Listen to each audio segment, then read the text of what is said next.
E siamo ancora qui, Armando, siamo ancora qui, vuol dire che la gente ci vuole bene, vuol dire che i nostri amici ci seguono, vuol dire che abbiamo anche aumentato quelli che sono i nostri sostenitori, perché altrimenti sarebbe difficile essere qui. Certo. Siamo qui insieme al nostro regista, naturalmente dobbiamo dare atto che anche Enzo fa parte della piccola squadra che abbiamo messo insieme per gruppo. Parlare della cucina veneta, per parlare delle peculiarità del territorio e per esaltare quelli che sono proprio i prodotti nostri. Bene, vuoi dirmi cosa ci vuoi raccontare oggi? Ti racconto una cosa oggi da una nostra signora ascoltatrice. Mi ha domandato una cortesia se potevo dargli la ricetta che qualche anno fa ha degustato qui alle Tre Panocce. Era nel periodo natalizio e ha degustato un risotto al mandarino, e allora mi ha detto: ma mi fa una cortesia, visto che ha ripreso a fare televisione eccetera eccetera, mi può trasmettere questa ricetta? Beh, non c'è problema, prima che finisca il periodo dei mandarini che ancora sono buoni, non è difficile, le do subito come si esprime questo piatto.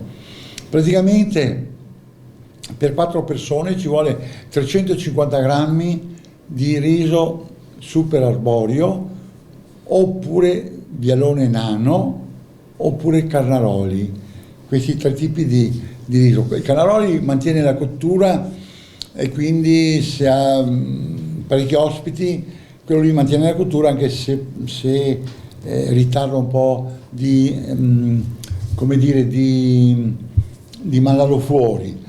Il bialone nano ha la caratteristica, uno dei risotti che ha la caratteristica più bella per fare risotti, perché esprime fuori un sacco di amidi e quindi lega risotto, che quindi la mantecazione non è da fare una mantecazione importante come gli altri risotti, e questo ha il chicco piccolo, però ha un'espressione di amidi che vengono fuori favolosa. Posso interromperti un attimo? Sai che nella settimana scorsa tu avevi parlato di come mantecare il risotto, no? Io a dirti la verità non l'avevo neanche mai fatto. Ho provato a mantecare il risotto come tu mi hai detto, come starai spiegando adesso. Ti posso garantire che era una cosa completamente diversa. E adesso ripetiamo ancora questo discorso. Bravo, grazie. E allora, quindi 350 grammi di riso, 2 litri circa di un brodo vegetale per 4 persone, 50 grammi di burro, 60, e 50 grammi di parmigiano, pepe macinato al momento, sale quanto necessario, e qui per 4 persone ci vuole, purtroppo bisogna, mia cara signora, essere generosi, non badare, generosi, diciamo che vuole una ventina di mandarini. Se non trovo mandarini, la do per il monarancio. Quindi cos'è? Arancio? L'incrocio del monarancio. L'incrocio mandarino e monarancio. Il mandarancio. Sì. Quindi si prepara un fondo leggero di cipolla novella, adesso che è pochissimo, basta una piccolissima cipolla appena appassita nell'olio, poco, perché sennò mi trasmette l'odore forte di cipolla nel riso, perché abbiamo un riso che ha una sostanza di sapore molto delicata, quindi non dobbiamo coprire questa sua delicatezza. Poi si sbucciano tutti i mandarini, ovviamente mi deve ricavare 4-5 bucce di mandarino, togliere la parte bianca della buccia, che rimanga solo la parte carnosa della buccia. Si taglia tutta a felini sottili e poi si fa bollire con un po' di acqua. Dopodiché si prende un altro tegamino, si versa del zucchero di canna e si immerge tutti questi filini di mandarino, di bucce di mandarino, da renderli leggermente caramellati, quindi un fuoco tenue, e ci sta dietro con una punta di un stuzzicadente grosso, di un piedino grosso, a girare piano piano piano fino a ridurli quasi caramellati, li lascia da parte. Quante bucce di mandarino più o meno? 4 bucce sì, di mandarino. a metà parte, e qui dentro 20 sì, mandarini e poi qui, non vadano a mettere tutte 20 no, le per bucce. carità, e qui siamo pronti per partire. Quindi mi fa tostare il riso nella casseruola con la cipolla.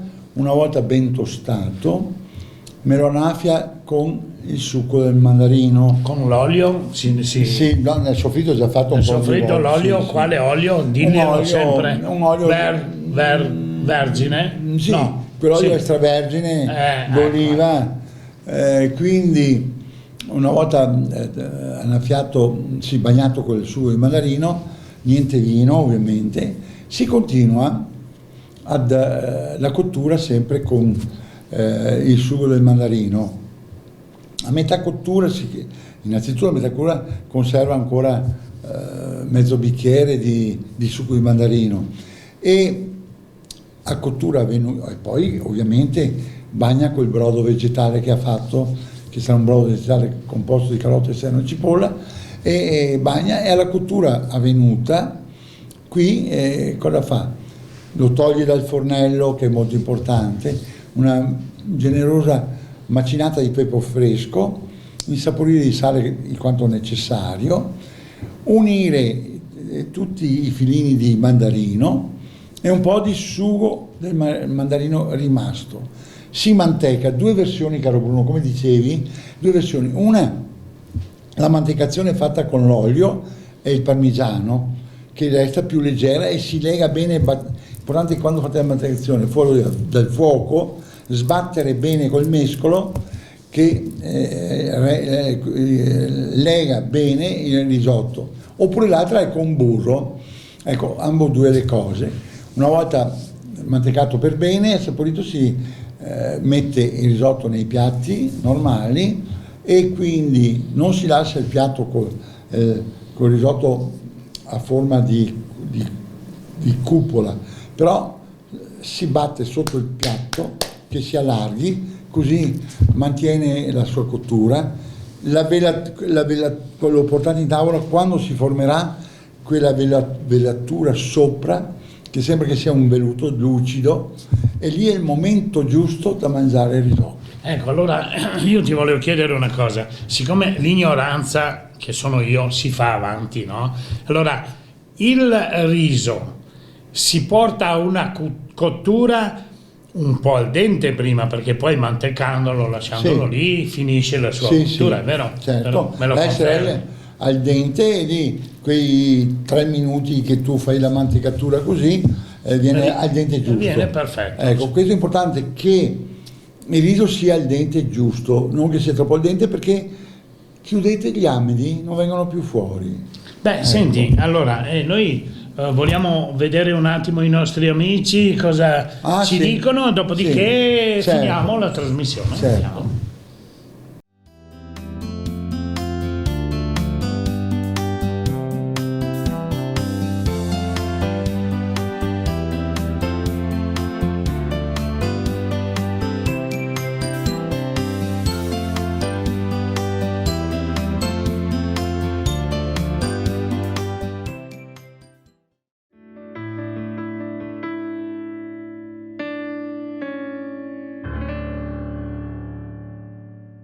Naturalmente, cara regia, noi torniamo in studio sempre con la presentazione del libro di Armando, e voglio andarvi a trovare una citazione che a me è piaciuta moltissimo, che abbiamo portato indietro negli anni e porterà indietro negli anni anche voi, o farà conoscere alle nuove generazioni qualcosa di simpatico. Sì. La grande abbuffata. Pensa che questo signore nel 1973, qualche anno fa, insomma, nasceva mia figlia nel 72, perciò si parla di qualche anno fa. Senti cosa dice: l'invito sul set di un film fu per me una piacevole sorpresa.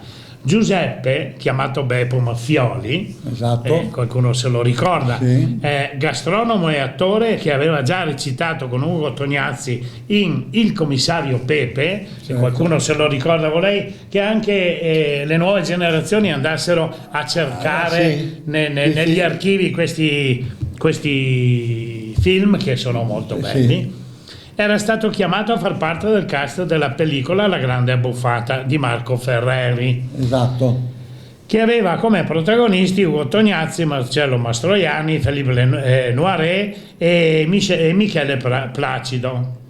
No, Michel Piccoli, scusa, stavo sbagliando. Un cast davvero stellare, e tu hai fatto parte di questo cast. Esatto, è stata una cosa molto interessante. Eravamo a Parigi a girare questa, è stato scelto 10 cuochi importanti, tra i quali Vedi Caro mi ha messo dentro anche a me, e hanno ritenuto che qui abbiamo fatto squadra per fare questa grande abbuffata di piatti enormi. Tu avevi il ruolo di chef cuisinier. Sì, sì. E quindi non vi dico, miei cari amiche, che un po' di presentazioni di piatti grandi, questa buffata proprio che era qualcosa di stupendo a vedere, e siccome i piatti erano fatti con una certa fretta, non interessava loro, non interessava, caro Bruno, loro che siano proprio perfezionati nel mangiare. Certo. Però che facessero la figura. Loro avevano il suo volere era di far il piatto che facesse scena, bella figura, eccetera. E quindi non vi dico, una squadra di 10 bravi cuochi, tra i quali anch'io, abbiamo portato a termine quest'opera, che è stata una cosa veramente, veramente molto bella. E poi da lì ho avuto il modo di fare, sempre con Beppo Maffioli, a Milano, su un club, una presentazione di un farmaco uscito sempre negli anni, più o meno qualche anno dopo, di un farmaco uscito da poco, che questa ditta ha voluto fare una presentazione in questo club con tutti i dottori, eccetera, personaggi, e questo farmaco si chiamava Sionase. Cosa faceva?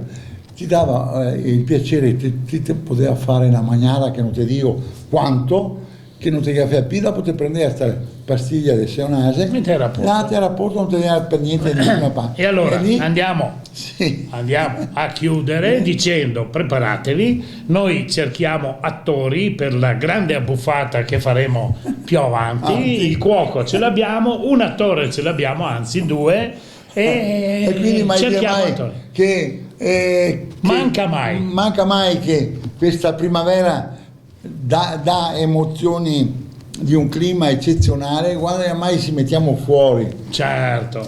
Tra le vigna, oppure tra le baracche che si trova nel percorso di UNESCO, te sa, che percorsi che cammina, se fermi su una baracca qua di un vignetto dei rive del palazzo, e là devi abbussare, caro. Io vedo già i nostri ascoltatori con la collina alla bocca, e li saluto. E abbussare, scusi, ho qualcosa nella fetta d'esame che resta.